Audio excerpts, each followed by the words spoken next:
Terima kasih pemirsa, masih di Damai Indonesia aku dengan tema Aibmu adalah Aib Keluargamu. Nah tadi kita sudah bahas secara mendalam di segmen Tanya Jawab. Nah kita akan bahas lebih dalam lagi di sesi Tanya Jawab. Kami akan berikan kesempatan kepada para jamaah.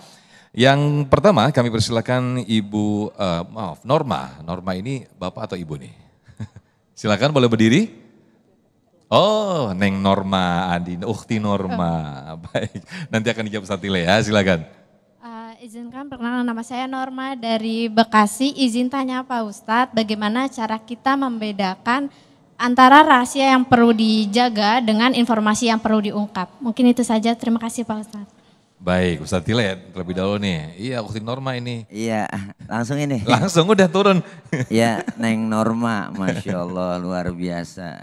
Norma.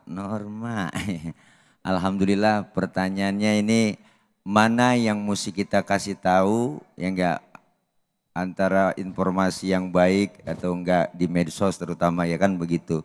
Jadi setiap kita itu pasti bisa menerka mana hal-hal yang pribadi yang boleh dikonsumsi oleh masyarakat dan media, dan ada juga hal-hal yang mesti kita rahasiakan. Artinya ketika informasi umpama contoh Neng Norma dapat flyer hadirilah pengajian tabligh akbar di masjid ini dengan penceramah ini. Nah itu boleh di-share. Dikasih tahu, diinformasikan. Artinya apa? Itu salah satu bentuk dakwah. Dakwah kita di medsos. Ini medsos luar biasa pengaruhnya. Kenapa? Karena emang udah kemajuan zaman. Di rumah aja ibu, jujur aja. Anak megang HP, bener? Emaknya megang HP, bapaknya megang HP. Mau tidur masih megang HP. Bangun tidur yang dicari. Berantem laki bini gara-gara. Berantem sama cewek pacarnya gara-gara. Ini emang udah zamannya HP, bener bu? Tapi kita bisa menyikapi itu semua dengan cara apa? Hal-hal yang baik yang mesti diposting, hal-hal yang baik yang mesti dikonsumsi itu untuk tujuan dakwah. Tapi hal-hal yang pribadi, ini kadang-kadang banyak masih hal-hal yang pribadi kita expose di medsos. Ya enggak? Kadang-kadang ada yang pengen banget di-mention. Cia, ngerti gak? Iya kan? Hal-hal yang baik boleh kita mention terus kita upload lagi ya kan. Insya Allah ini semua membawa kebaikan buat kita. Artinya kita dewasa dalam menyikapi medsos. Sekarang ini luar biasa Pak Bu. Pengaruhnya dulu saya nih dulu nonton layar tancap aja susah. Bener bapak galak, emak galak, masuk kamar, kuncin pintu, lu keluar kaki lu patah. Dulu tuh bu, dulu. Sekarang anak kita bagaimana mau dikuncin pintu, filmnya udah masuk ke kamar. Filmnya udah masuk di rumah, filmnya udah di handphone. Artinya ini filter buat kita semua dengan cara apa? Hal yang baik kita mesti sampaikan. Tadi saya sudah bilang, fa'amma bini'mati rabbika fahadits. Ketika kita mendapat nikmat, kasih tahu orang lain. Dengan tujuan bukan sombong, bukan ria. Benar bu?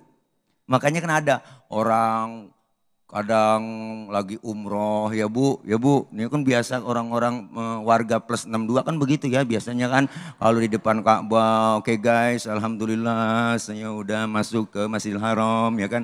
Nah ini boleh diupload apa tidak? Tergantung niatnya. Kenapa? Semua ibadah innamal a'malu binniat. Semua kerjaan ada tujuannya dengan apa? Pertama niatnya baik apa enggak? Kalau cuma buat ria enggak dapat apa-apa. Bener bu? Pekerjaan yang ria itu semuanya enggak ada balasannya. Percuma kita kerja ibadah dengan pengen pamer, pengen dipuji. Tetapi ada kerjaan amalan yang pakai dengan niat ria, pengen pamer sama orang, ada pahalanya. Apa itu? Banyak baca solawat. Solawat dalam keadaan ria boleh. Tuh hebat, tetap berpahala. Inilah kehebatan sholawat. Maka Neng Norma insya Allah pasti ketika kita sudah bisa memilah dan memilih mana yang terbaik untuk kita konsumsi secara umum. Dan untuk apa yang kita sampaikan secara yang baik. Insya Allah akan mendapat berkah. Amin. Niatin dakwah, niatin kita semua untuk ibadah. Amin. Ya Rabbal Alamin. Udah ditunjuk-tunjuk makanya saya...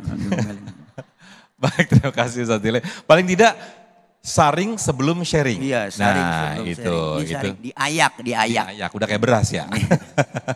Baik, terima kasih Ustaz Tili atas jawabannya.